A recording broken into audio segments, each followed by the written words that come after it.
तो master stroke में आज हम एक महत्वपूर्ण सवाल का विश्लेषण करने जा रहे हैं और वो सवाल ये है कि क्या दुनिया में मंदी आने वाली है।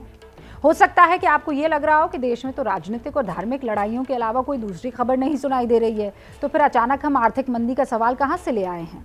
ये सवाल बहुत महत्वपूर्ण है। हम पहले ही ये साफ कर चुके हैं और कर रहे हैं कि हम आपको डरा नहीं रहे हैं, ना ही चिंता में डाल रहे हैं, लेकिन आपको जागरूक करना हमारी जिम्मेदारी है, क्योंकि इससे आप भी इनकार नहीं कर सकते कि बीते कुछ महीनों में महंगाई बेतहाशा बढ़ गई है। फिर चाहे वो पेट्रोल डीजल के दाम हो, खाने पीने की चीज़ों के दाम हो या फिर कुछ और। क्या मंदी के लिए सिर्फ महंगाई जिम्मेदार है? ऐसा नहीं है। तो फिर मंदी का सवाल क्यों उठ रहा है, ये समझने के लिए आपको अगले कुछ मिनट हमारे साथ बहुत ध्यान से हर पहलू को समझना होगा। और इसीलिए सबसे पहले आपको आर्थिक मंदी होता क्या है ये समझाते हैं। देखिए, जब अर्थव्यवस्था में लगातार कुछ समय तक विकास थम जाए, रोजगार कम हो जाए, महंगाई बढ़ने लगे और लोगों की आमदनी घटने लगे, तो इसे आप आर्थिक मंदी कह सकते हैं। पूरी दुनिया में 4 बार आर्थिक मंदी आ चुकी है। 1975 में, 1982 में, तीसरी बार 1991 में और चौथी बार 2008 में। अब 5वीं बार इसकी आशंका जताई जा रही है। ऐसा कौन कह रहा है, अब ये समझ लीजिए। वर्ल्ड बैंक की तरफ से ये कहा गया है कि इस साल के अंत तक दुनिया की आर्थिक प्रगति कम होने की आशंका है।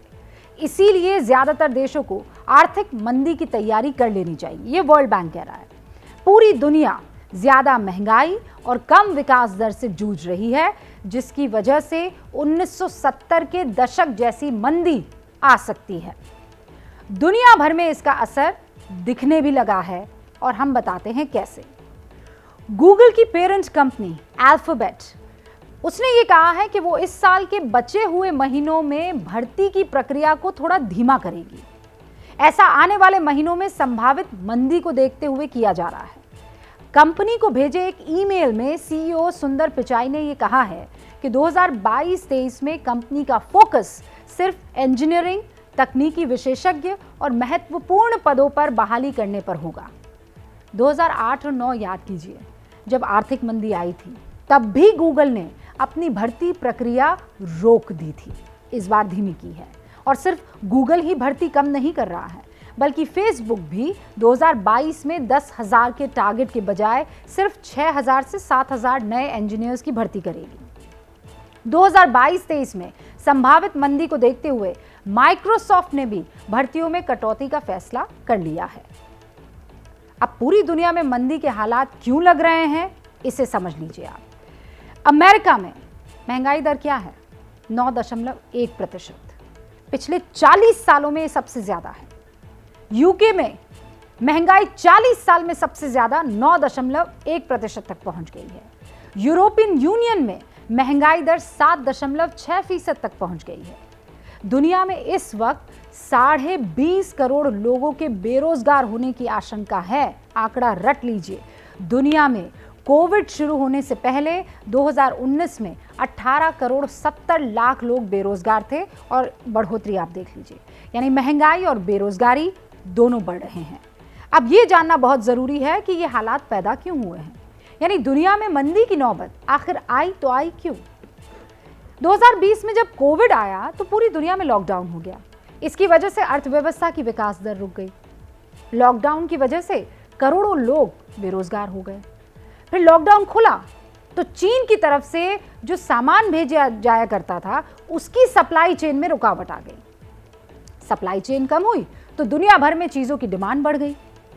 इसकी वजह से महंगाई बढ़ गई, सप्लाई चेन की वजह से। और इसी बीच 2022 में यूक्रेन पर रूस ने हमला कर दिया। दुनिया भर में खाने के सामान और तेल की सप्लाई चेन पर भारी असर हुआ। कच्चा तेल महंगा हुआ। इसका सीधा असर महंगाई पर पड़ा। अब महंगाई से निपटने के लिए दुनिया के केंद्रीय जो बैंक है, उन्होंने ब्याज दरों में वृद्धि कर ली। बैंकों ने ब्याज दरें बढ़ाई, शेयर मार्केट से विदेशी निवेशकों ने पैसे निकाल लिए। विदेशी निवेशकों ने पैसे निकाले तो सीधा असर उस देश की करेंसी पर गिर गया, पड़ा, जैसे भारत के साथ हो रहा है। रुपया लगातार गिर रहा है। आज की अगर मैं बात करूं, भारतीय करेंसी रुपया लगातार गिर रहा है। रुपए में आज ऐतिहासिक गिरावट दर्ज की गई है। आज पहली बार $1 की कीमत 80 रुपए के पार चली गई। अब $1 80 रुपए 2 पैसे का हो गया है। आशंका है कि ये अभी और गिरेगा और 2022 की तीसरी तिमाही में $1 82 रुपए का हो जाएगा। लगातार डॉलर की कीमतें बढ़ने और रुपए की कीमत घटने का असर ये हो रहा है कि भारत का व्यापार घाटा बढ़ रहा है। जून में भारत का आयात कितना था, यानी इंपोर्ट 51% बढ़कर वो 5,03,000 करोड़ रुपए हो गया था, जबकि निर्यात 16.78% बढ़कर 3 लाख करोड़ रुपए पहुंच गया था।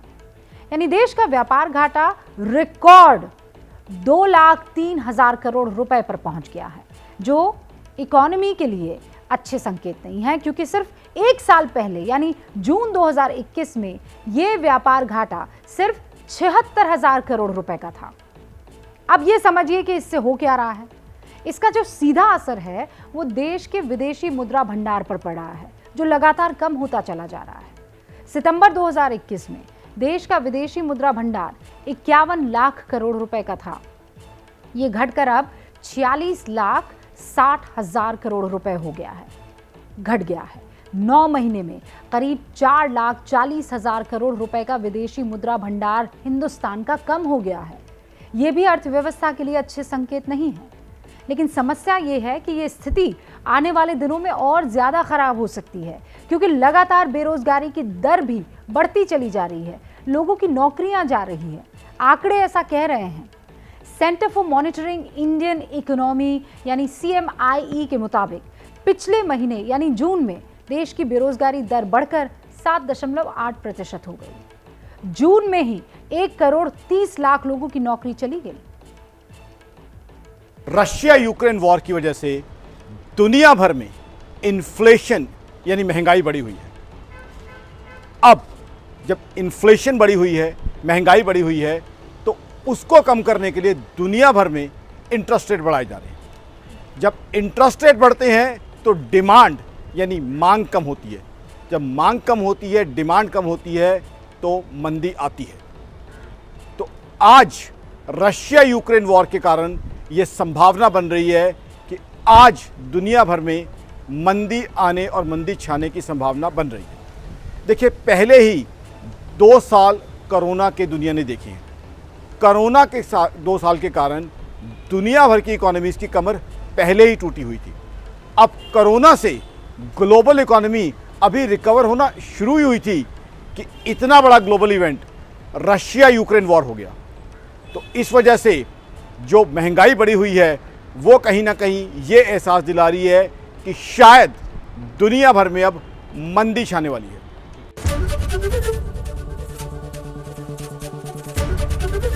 ABP न्यूज़ आपको रखे आगे।